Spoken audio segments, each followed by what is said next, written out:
यह बात उस समय की है जब गांव-गांव महात्मा भ्रमण किया करते थे। किसी एक छोटे से गांव में हरिदास नाम का एक किसान रहता था। हरिदास के पास खेती करने के लिए पर्याप्त भूमि नहीं थी, लेकिन जो थोड़ी बहुत खेती थी भी वह गांव के ही सेठ के पास गिरवी थी। हरिदास अपने घर में सिर्फ 2 ही लोग थे, हरिदास व उसकी पत्नी। वह लोगों के खेतों में मजदूरी करता था। उससे जो भी धन मिलता वह अपना व अपनी पत्नी का पेट भरता। सुबह सुबह ही वो काम ढूंढने के लिए घर से निकलता।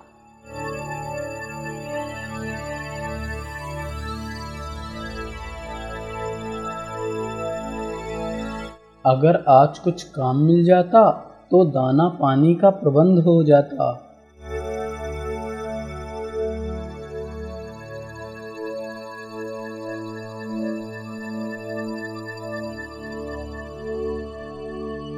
वह यह सब सोचते हुए जा ही रहा था कि उसने अपने ग्राम प्रधान को कई लोगों से घिरे हुए देखा, तो वह वहीं रुककर उनकी बातें सुनने लगा। मैंने तुम्हारा नाम लिख लिया है। तुमने 30 लोग कहे थे ना? जी प्रधान जी। अच्छा ठीक है, तुम लोग जाओ और अच्छे से प्रबंध कर लेना। ठीक है प्रधान जी, मैं अच्छे से प्रबंध कर लूंगा। ऐसे ही ग्राम प्रधान एक एक व्यक्ति को बुलाता, उनसे उनकी संख्या पूछता व अपनी डायरी में लिख लेता। हरिदास खड़ा होकर यह सब सुन रहा था, लेकिन उसे समझ नहीं आ रहा था कि ये सब क्या हो रहा है। तभी ग्राम प्रधान की नजर हरिदास पर पड़ी, तो उसने हरिदास से पूछा, अरे हरिदास, तुम कब से खड़े हो? कहो तो तुम्हारा भी नाम लिख लूं। बताओ कितने लोग लिखूं? कहिए प्रधान जी, कैसे नाम, कैसे लोग? आप ये सब नाम क्यों लिख रहे हैं? मैं कुछ समझा नहीं। अरे तुम्हें नहीं पता क्या? दुनिया के सबसे बड़े महात्मा अपने 700 शिष्यों के साथ हमारे गांव में पधार रहे हैं। ये हमारा सौभाग्य है कि वे हमारे गांव में पधार रहे हैं। आप सही कह रहे हैं, महात्मा के आने से हमारा गांव धन्य हो जाएगा। सुनो हरिदास, महात्मा के 700 शिष्यों व महाराज के लिए भोजन का प्रबंध करना है।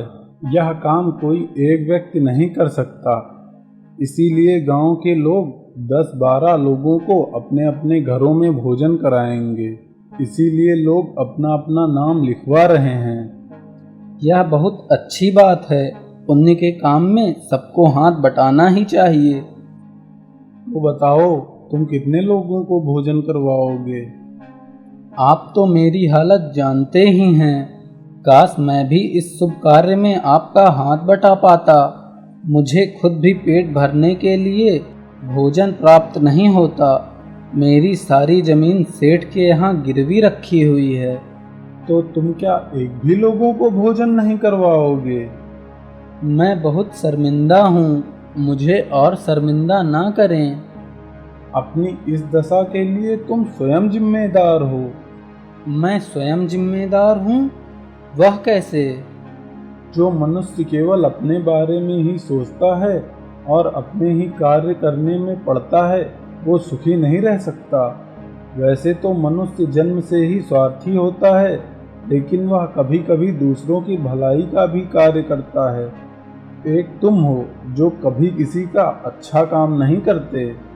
आप सही कहते हैं।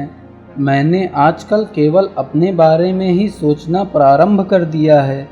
यही मेरी दरिद्रता का सबसे बड़ा कारण है। मेरा नाम भी एक व्यक्ति को भोजन कराने में लिख लीजिए। ग्राम प्रधान के पास एक अतिथि को भोजन कराने के लिए नाम लिखवाकर हरिदास अपने घर को लौट आया। घर पहुंचकर उसने अपनी पत्नी से कहा, क्या तुम जानती हो, कल हमारे गांव में एक महात्मा अपने 700 शिष्यों के साथ पधार रहे हैं। गांव के सभी लोग महात्मा के शिष्यों को भोजन करवाएंगे। मैंने भी एक व्यक्ति को भोजन करवाने के लिए प्रधान जी के पास अपना नाम दर्ज करवा दिया है। यह तो आपने बहुत अच्छा किया है। संत महात्माओं को भोजन कराना तो पुण्य का काम है, किंतु घर में तो भोजन बनाने के लिए कुछ भी नहीं है। क्या हम आज भूखे नहीं रह सकते? आज जो कुछ मजदूरी करके मिला है उसे हम महात्मा जी के शिष्यों को भोजन करवा देंगे। आप ठीक कह रहे हैं। हम दोनों मेहनत मजदूरी करके इतना तो धन कमा ही लेंगे कि अतिथि को अच्छे से अच्छा भोजन कराया जा सके। हमारी दरिद्रता तो रोज की है, कभी तो कोई अच्छा काम किया जाए। पत्नी की बातें सुनकर हरिदास बहुत प्रसन्न हुआ और फिर मेहनत मजदूरी करने के लिए हरिदास अपने घर से निकला। हरिदास मन ही मन भगवान से प्रार्थना कर रहा था। वह सोच रहा था कि आज अच्छा सा कोई कार्य मिल जाए जिससे हम अपने अतिथि को अच्छे से भोजन करवा सकें। चलते चलते हरिदास सेठ के द्वार से गुजर रहा था, तभी उसे एक आवाज सुनाई दी। अरे भाई रुको। कहिए, क्या आज्ञा है सेठ जी? देखो, कल मेरे घर में 50 अतिथि भोजन करेंगे, उसके लिए तुम्हें मेरी मदद करनी होगी। मैं आपकी क्या मदद कर सकता हूँ? मेरे घर में भोजन पकाने के लिए पर्याप्त लकड़ियाँ नहीं हैं।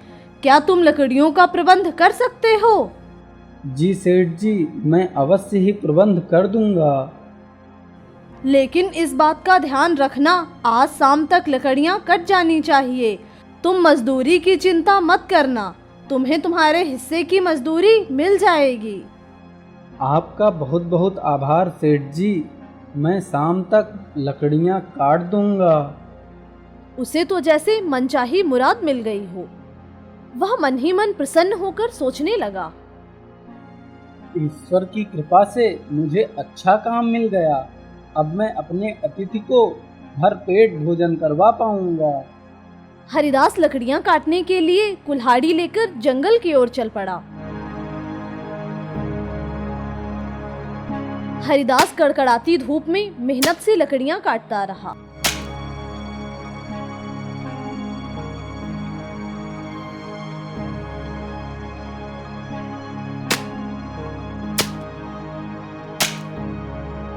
लकड़ियाँ काटते काटते बहुत थक गया हूँ।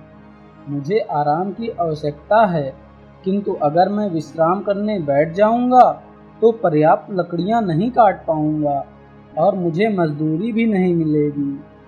हरिदास लकड़ियां ठीक से काट रहा है या नहीं, यह देखने के लिए सेठ जी भी जंगल पहुंच गए। वह हरिदास को मेहनत से लकड़ियां काटता हुआ देखकर वो सोचने लगे, हरिदास तो बहुत मेहनती है, वरना कौन इतनी कड़कती धूप में लकड़ियां काटने को तैयार होता। हरिदास को लकड़ियां काटते काटते शाम हो गई। हरिदास ने सारी लकड़ियां इकट्ठा की, बोझा बनाया और सेठ के द्वार पर लाकर रख दी। वह सेठ से कहा, सेठ जी, मैंने लकड़ियाँ काट कर रख दी हैं। आशा है कि इतनी लकड़ियाँ कम नहीं पड़ेंगी। आप चाहें तो इन्हें देख सकते हैं। देखने की आवश्यकता नहीं है, मैंने तुम्हें जंगल में लकड़ियां काटते हुए देखा था। तुम वास्तव में बहुत परिश्रमी हो। आपका बहुत बहुत धन्यवाद सेठ जी। इस काम के बदले में तुम्हें 1 बोरी अनाज व साग सब्जियां दी जाएंगी। इसकी सहायता से तुम अपने अतिथि को अच्छे से भोजन करा सकते हो। इतना कहकर सेठ ने अपने एक नौकर से कहा, रामदीन, जल्दी से 1 बोरी अनाज व सब्जियां लेकर आओ। नौकर अंदर गया। वह कुछ देर बाद 1 बोरी अनाज व ढेर सारी सब्जियां लेकर बाहर आ गया। हरिदास इतना अनाज व ढेर सारी सब्जियां देखकर थका सा रह गया। उसने सेठ से कहा, हम जीवन भर आपके ऋणी रहेंगे। आपका ये उपकार हम कभी नहीं भूलेंगे। यह तुम्हारी मेहनत की कमाई है, हमने इस पर कोई परोपकार नहीं किया है। हरिदास ये सारा सामान इकट्ठा करके अपने घर की ओर चल पड़ा। अब उसकी सारी चिंता मिट चुकी थी। वह बहुत प्रसन्न था। जब इतना सारा सामान लेकर हरिदास घर पहुंचा तो उसकी पत्नी ने कहा, अरे वाह, इतना सारा अनाज! इतना अनाज पाने के लिए तो आपको बहुत मेहनत करनी पड़ी होगी। और ये क्या, आपके हाथ में ये चोट कैसी? थकान और हाथ कटने की चिंता मत करो, ये तो 1-2 दिन में ठीक हो जाएगा। ईश्वर का धन्यवाद करो कि उन्होंने हमारी इज्जत बचा ली, अन्यथा हम अतिथि को भोजन में क्या परोस देते। आप चिंता मत कीजिए, सामान तो इकट्ठा हो ही गया है। रही बात भोजन बनाने की, तो वो मैं कर लूंगी। अवश्य ही हम अपने अतिथि को अच्छे से अच्छा भोजन कराएंगे। भोजन की सामग्री इकट्ठा होने से हरिदास व उसकी पत्नी बहुत प्रसन्न थे। अब वो दोनों बस सुबह होने का इंतजार कर रहे थे। सुबह होते ही हरिदास की पत्नी ने अतिथि को भोजन कराने के लिए व्यवस्थाएं करनी प्रारंभ कर दी। वह हरिदास ग्राम प्रधान के घर से अतिथि को बुलाने के लिए चल पड़ा।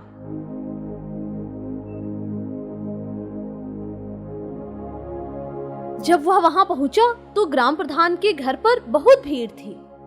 कैसे भी करके वो प्रधान के पास पहुंचा और बोला, प्रणाम प्रधान जी, मैं अपने लिखवाए हुए अतिथि को लेने आया हूँ। अरे भाई, तुम्हारा नाम तो इस डायरी में नहीं लिखा है। लगता है कल तुम्हारा नाम लिखना मैं भूल गया। आप एक बार ठीक से देखिए, मैंने अपने हिस्से के एक अतिथि का नाम लिखवाया था। मैंने ठीक से देख लिया है, तुम्हारा नाम कहीं नहीं है।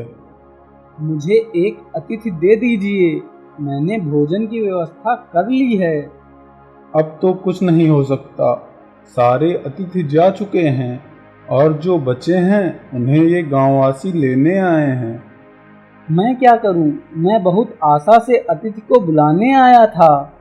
समझ लो भाई, तुम्हारे भाग्य में अतिथि को भोजन कराना लिखा ही नहीं था। यह अंतिम उत्तर सुनकर हरिदास बहुत दुखी हो गया और वह घर की ओर लौट पड़ा। उसके मन में बहुत व्यथाएं चल रही थी। उसे समझ नहीं आ रहा था कि अब वो क्या करे। वह दुखी होकर लौट ही रहा था कि उसे एक पेड़ के नीचे एक दिव्य पुरुष दिखाई दिए, जो कुछ लोगों से घिरे हुए थे। हरिदास के मन में उन दिव्य पुरुष को भोजन कराने की इच्छा उत्पन्न हुई। वह उन महात्मन के पास जा पहुंचा और हाथ जोड़कर उनसे कहने लगा, अब आप ही मेरा दुख दूर कर सकते हैं। मैं बहुत आशा लेकर आपके पास आया हूँ। हरिदास की आंखों से आंसू बहने लगे।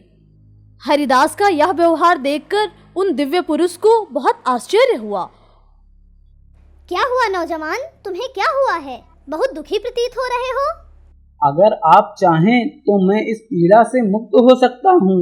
अगर आप भी मना कर देंगे तो मैं टूट जाऊंगा। यूं रोते नहीं, तुम मुझे बताओ तुम्हारी क्या पीड़ा है? स्वामी, मैं बस इतना चाहता हूँ कि आप मेरे साथ मेरे घर चलें और मुझे कृत्यार्थ करें। बस इतनी सी बात? तो इसमें रोने व दुखी होने की क्या बात है? हम तुम्हारे घर में भोजन अवश्य करेंगे।